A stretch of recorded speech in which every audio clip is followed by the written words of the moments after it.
Bonjour à tous, ravi de vous retrouver pour cette demi-finale du double mixte en Baker System au bowling La Sphère de Fontaine-le-Comte, toujours en compagnie de Bruno Bidon, l'instigateur de cette tournée. Bonjour Bruno. Bonjour Hélène, bonjour à tous. On est très heureux de vous retrouver pour ces matchs en double mixte et effectivement le format Baker System, un format qu'on affectionne tout particulièrement ici chez Bowling Promotion puisque c'est un format très dynamique et l'on retrouve Karen Kjaergaard Nielsen qui attaque cette rencontre. Une boule qui malheureusement est arrivée très fine, Hélène, elle nous laisse 3 kills, 3, 5, 6. Une figure qui normalement est relativement facile pour une joueuse de ce niveau qui est quand même championne d'Europe jeune, on le rappelle. Alors Karen est associée au Colombien Jaime González, un joueur particulièrement talentueux. Un sacré client effectivement Hélène.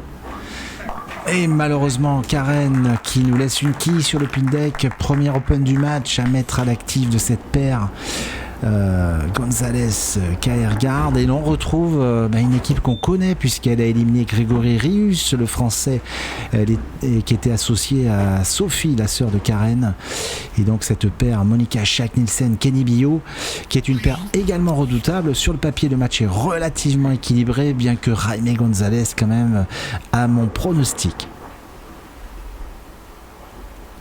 Cette toute jeune joueuse, très talentueuse également, une droitière, et qui réalise une très bonne première frame, un strike vraiment parfait pour cette paire franco-danoise.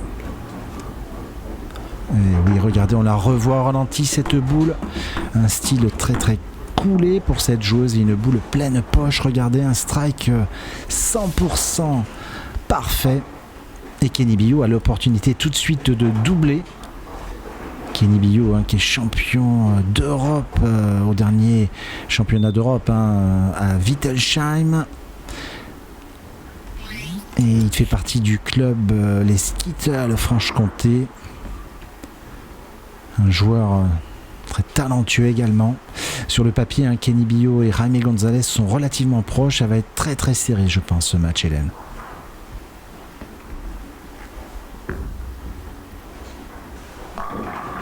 Oh là là, dis donc, le doublé là était quasiment obtenu, ça s'est joué de peu. Ouais, ce messager, regardez, on la revoit malheureusement pour Kenny. Regardez bien la quille numéro 1, le messager, regardez bien la quille de tête, comme elle va partir sur le kickback, regardez, elle revient, et malheureusement, elle tombe devant la 7, Kenny Bio qui doit être bien déçu. Mais bon, ce joueur est très facile sur les spares. Se concentre, il ne faut pas la rater en début de match comme ça. Alors le format Baker System, ce qu'on peut rappeler, c'est que Monica va jouer la frame 1, la frame 3, la frame 5, la frame 7 et la frame 9 et Kenny, donc la frame 2, 4, 6, 8, 10. Alors le spare, oui, Hélène, il nous fait une open également, une open partout, et ça c'est assez rare de voir un joueur de ce niveau quand même envoyer la boule dans la rigole. Regardez, on la revoit et elle tombe vraiment au dernier moment dans la rigole. Ouh, ça c'est pas bon pour Kenny. Il va peut-être gamberger un peu après cette erreur, et donc on découvre ce joueur Jaime González qui était déjà venu l'année dernière sur le Bowling Promotion Tour, un joueur très élégant, vous allez voir, est très classique, un style très classique, très fluide, une technique très propre.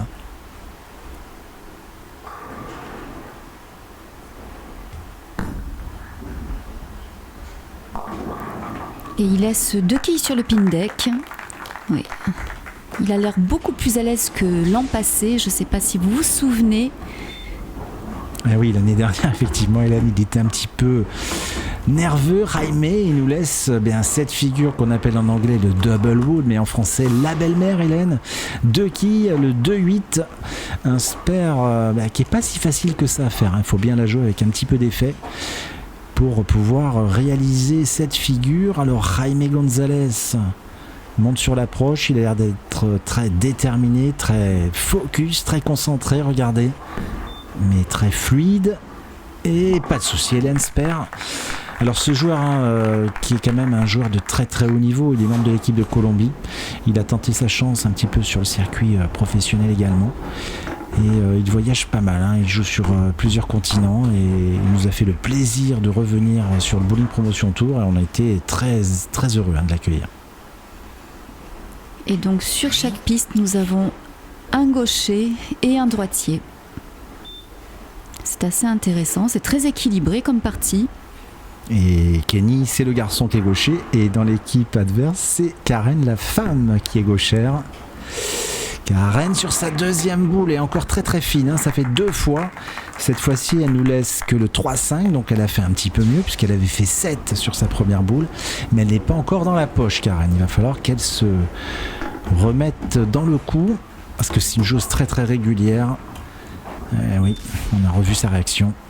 Alors un petit rappel, Bruno, comment ont été sélectionnées les équipes pour ce double mixte ?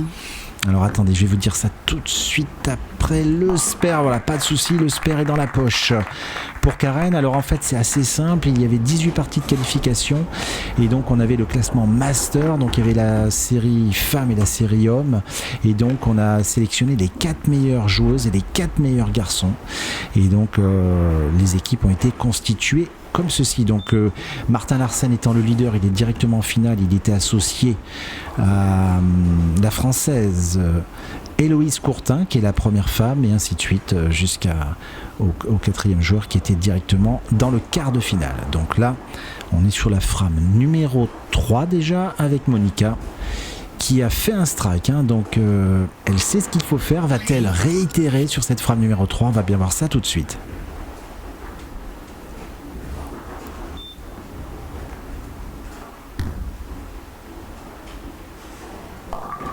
Elle laisse 2 quilles, quelque chose qui n'est pas trop compliqué à fermer a priori. Alors sur la partie précédente, c'était Kenny Billot qui était le moteur de la paire. On va voir si ça ne va pas s'inverser sur cette partie. Tout est possible, hein, en Baker System.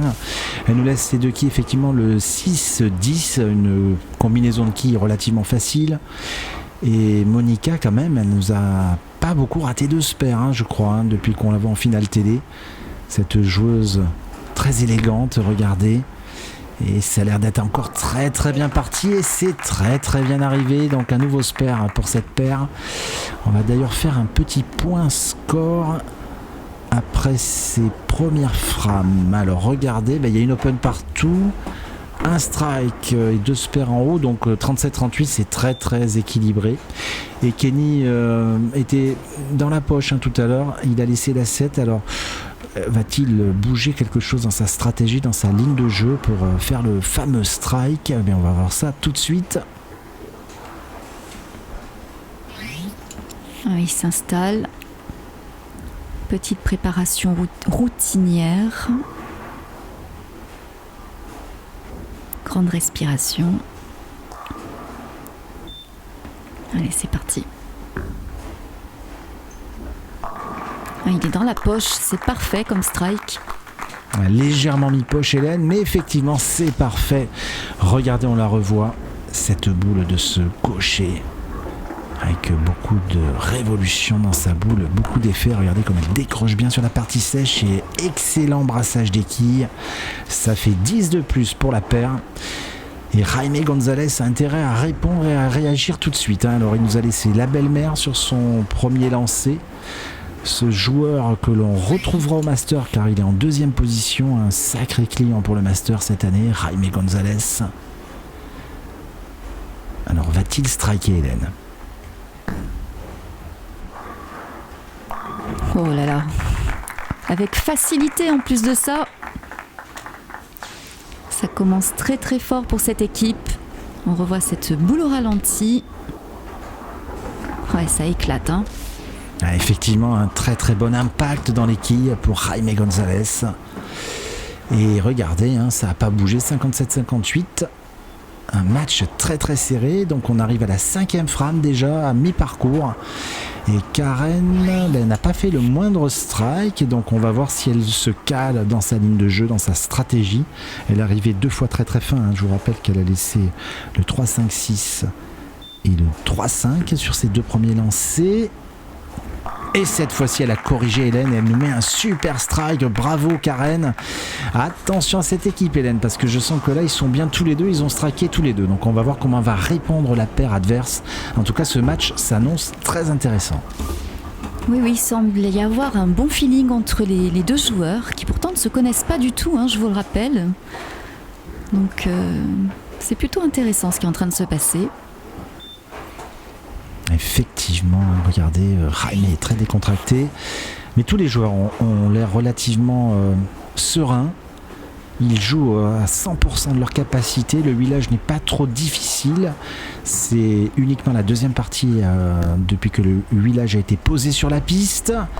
Et Monica enchaîne également. Ouh là là, c'est bien parti ce match Hélène, je pense que ça va être serré jusqu'au bout.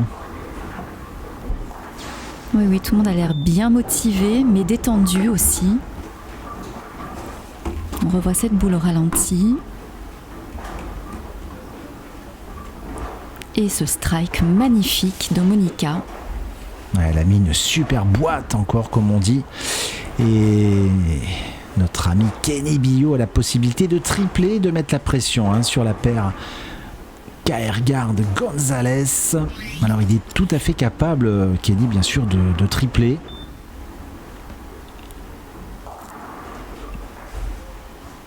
Kenny Billo qui a une technique très très propre également. Allez, c'est parti. Bord de rigole. Il laisse la quille 7. Il a un petit peu bougé effectivement sa ligne, Hélène. Il est monté un petit peu plus haut au break. Et malheureusement, regardez, on la revoit. Il est monté un peu plus haut. Bon, elle revient bien la boule, mais malheureusement, il laisse la 7. Ça fait 2 fois qu'il la laisse. Et il a raté une fois d'ailleurs. La deuxième frame, regardez sa réaction. Il se dit qu'est-ce qui se passe, parce que non, c'est Monsieur Strike, Kenny Billo. En général, il ne joue qu'une boule, ce jeune homme. Alors le spare, il faut pas la rater, Kenny.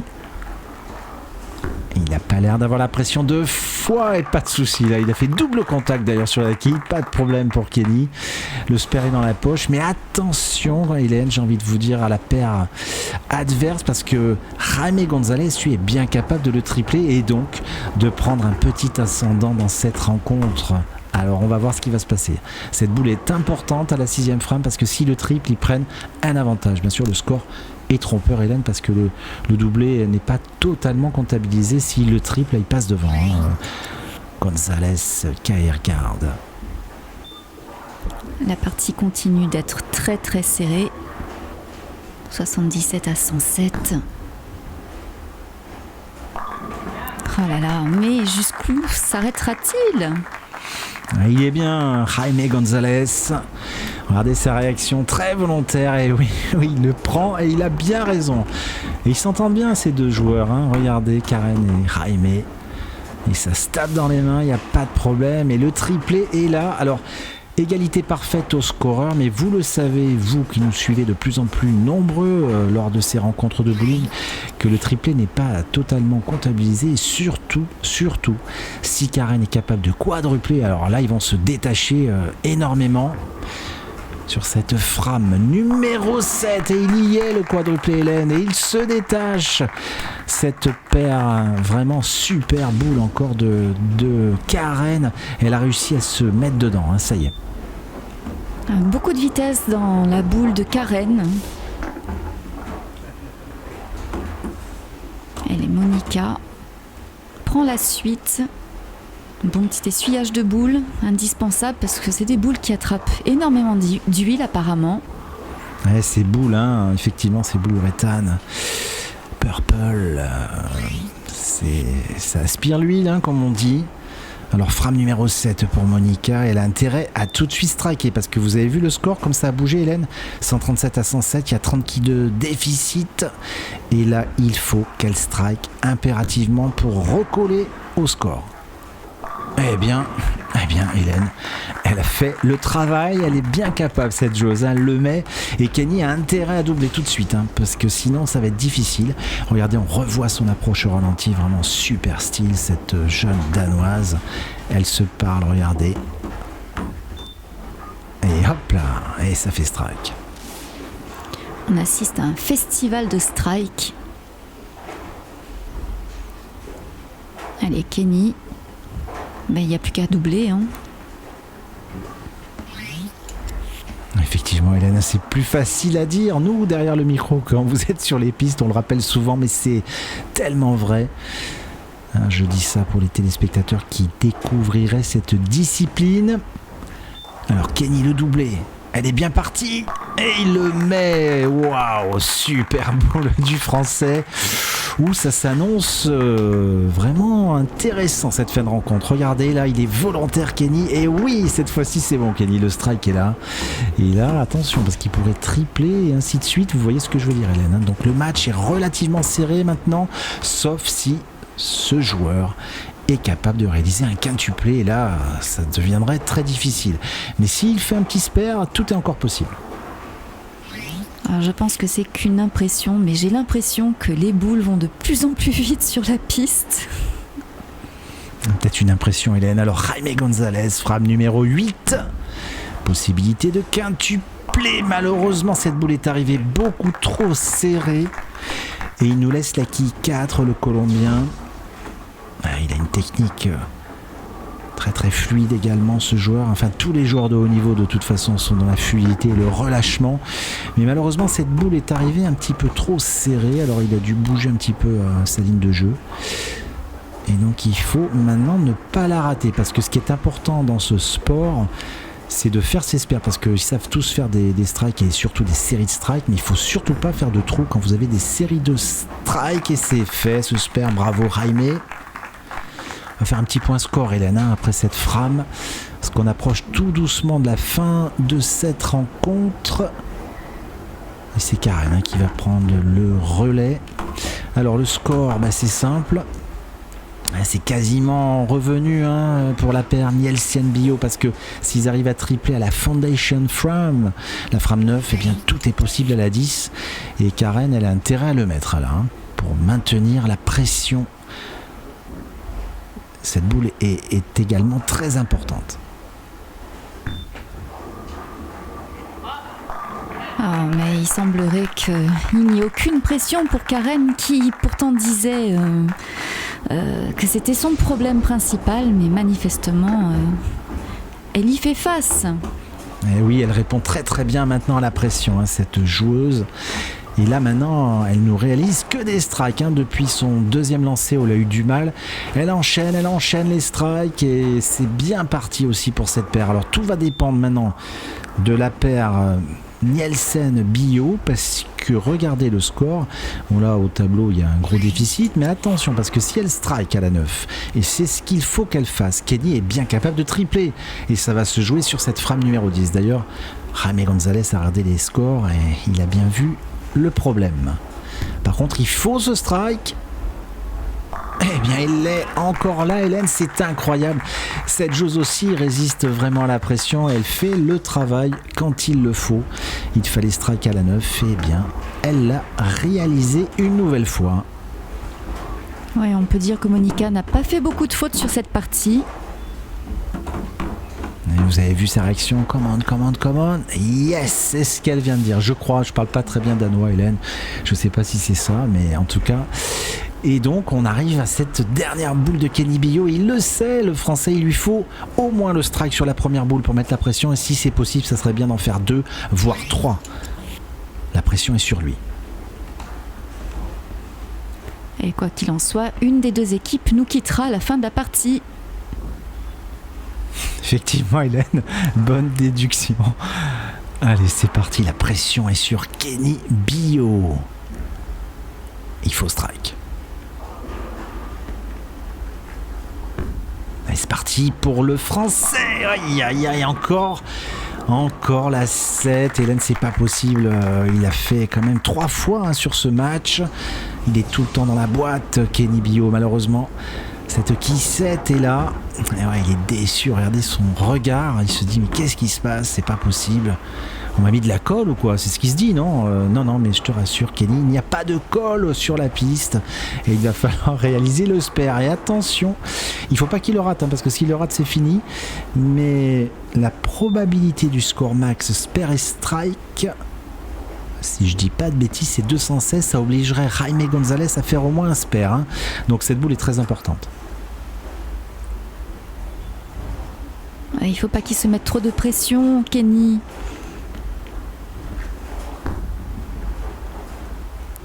Oh là là, c'était chaud pour Kenny. Mais il a fermé cette quille 7 est partie. Bien joué Kenny Billot, donc il lui reste une extra ball.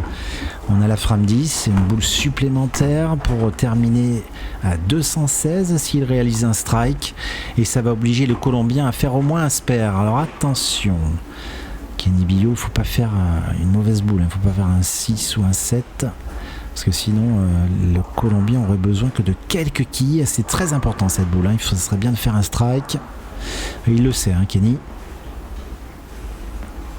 Et oui, lui qui aime tellement les jeux en équipe, il voudrait bien emmener sa coéquipière en finale, et on le comprend. Allez, c'est parti pour Kenny Billot.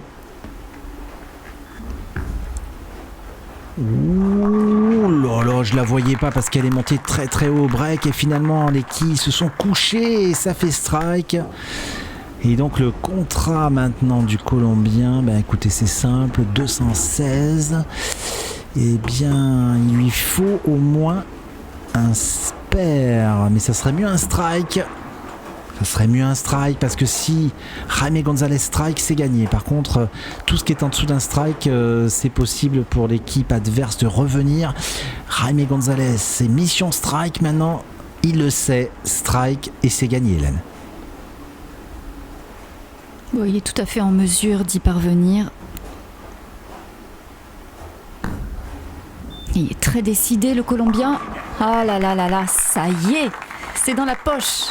Quelle boîte encore de Jaime Gonzalez, regardez, et ça lui permet avec cette superbe boule. Et ouais, cette réaction, j'adore. Eh bien, ils sont partis pour aller en finale. Il a le sourire, c'est bien. Et quelle réaction vraiment de champion. Hein. C'est vraiment bien. Ça promet des matchs du Master, à mon avis, d'un certain niveau. On va sûrement se régaler sur les derniers matchs du Master. Et il va les retrouver. Eh bien, Martin Larsen, le Suédois, associé à Héloïse Courtin. On va pas gâcher notre plaisir parce qu'Héloïse Courtin, c'est la dernière joueuse française et c'est la meilleure du tour. Donc ça va être super. Et donc il lui reste 2 boules, donc c'est pour le plaisir maintenant, Hélène. C'est pour rajouter des quilles sur les quilles puisque le match est dans la poche. Et du coup, c'est donc notre paire franco-danoise que nous perdons. Oh, c'est bien parti ça. Oui, magnifique. Allez, un petit dernier pour la route.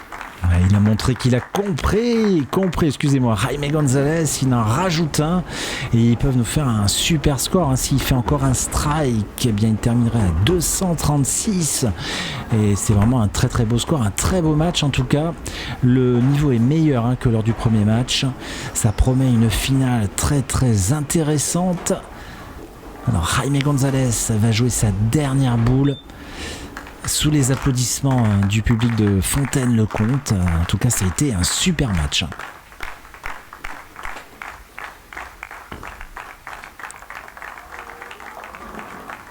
Et sur cette dernière frame, il nous laisse 3 quilles. Score final 233 à 216 pour la paire Gonzalez-Keegard qui ira affronter la paire franco-suédoise Courtin-Larsen. À très très vite pour la suite des opérations ici sur les pistes du bowling La Sphère. Merci Hélène, à bientôt et merci à tous.